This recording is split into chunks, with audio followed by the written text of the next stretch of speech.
guys, it's Brandon Miniman from Pocketnow.com. When the Palm Pre came out on Sprint about a year ago, and it wasn't that long, though it seems like a really long time ago, AT&T customers such as myself were wondering, hey, when do we get a WebOS device? Well, now about a year later, we're finally getting our own WebOS device in the form of the Palm Pre Plus, although it's not really new.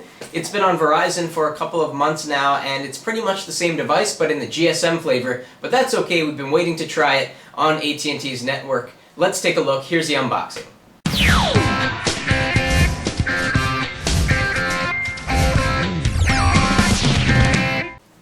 Alright, let's do the unboxing here.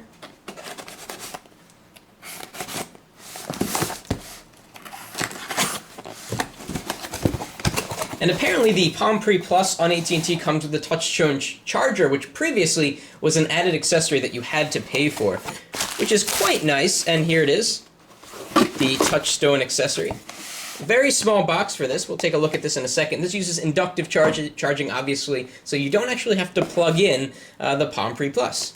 So here's the box, very standard box that we're used to with Palm devices, although it has an AT&T flavoring to it with the orange packaging. So let's slide this out. Again, this is the same unit that you get if you were to go on Verizon and get the Palm Pre Plus. Let's see if we have anything around the box. Very clean box, very minimal, pretty nice. Let's open the lid here. Here's the device, looks familiar. Put that aside for a minute, see what else we get in the box. Quick start guide, and of course AT&T doesn't want you to text and drive. They've got that campaign going now on all of their devices. See what else we have in here.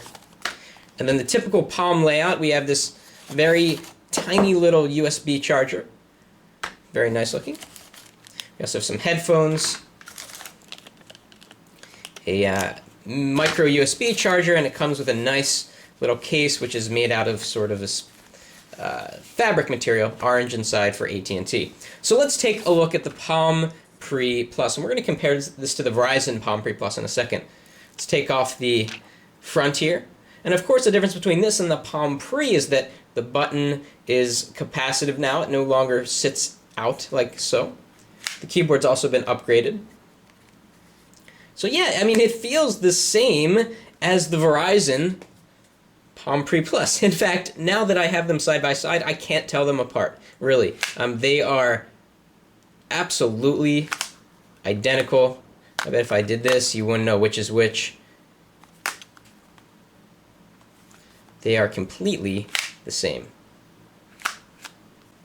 And I can tell you off the bat, something that they didn't fix with this, this is the Verizon Palm Pre Plus, and this battery, or this charger port here, can never be closed fully. It always sticks out. I'm looking at the AT&T version, and I see the same thing here. I don't know if the camera can focus on that, but it just, this battery, or this charging port really needs to be fixed. Something that I think Palm needs to work on. Anyway, so let's take a look at this next to some other devices. So here it is next to the Sprint Pixie, and of course AT&T is getting the Pixie Plus, just like Verizon has the Pixie Plus. And you have the smaller screen, lower resolution, slower processor, less RAM. The Palm Pre Plus is supposed to be sort of the premium WebOS experience. Let's see it next to the HTC HD2, which of course it doesn't have a nice handy slide-out keyboard here. And this does feel a little bit more clicky than the original Palm Pre. I personally like the keyboard on the Pixie better than the Palm Pre, just because it's always there, but some people prefer to have it hidden away like so, and you can quickly open it. The sliding mechanism feels solid. We'll see how that lasts over the next few weeks. And next to the Google Nexus One, kind of a different experience with this device. So we've got a lot more coming up on the Palm Pre Plus on AT&T. I'm going to use it as my daily driver for several weeks, and I'm going to have a lot to say about it to see how far Palm has come, and hopefully they've refined the software a bit, because the Palm Pre Plus on Verizon oftentimes would lag for me in daily use. So hopefully there's some optimizations that have been done to make it work really, really well on the AT&T network. Also curious if the mobile hotspot application works, which you can get on the Verizon Palm Pre Plus and some other Palm devices. Please thumbs up the video if you liked it, and be sure to follow us on Twitter at twitter.com/PocketNowTweets. That's it for now.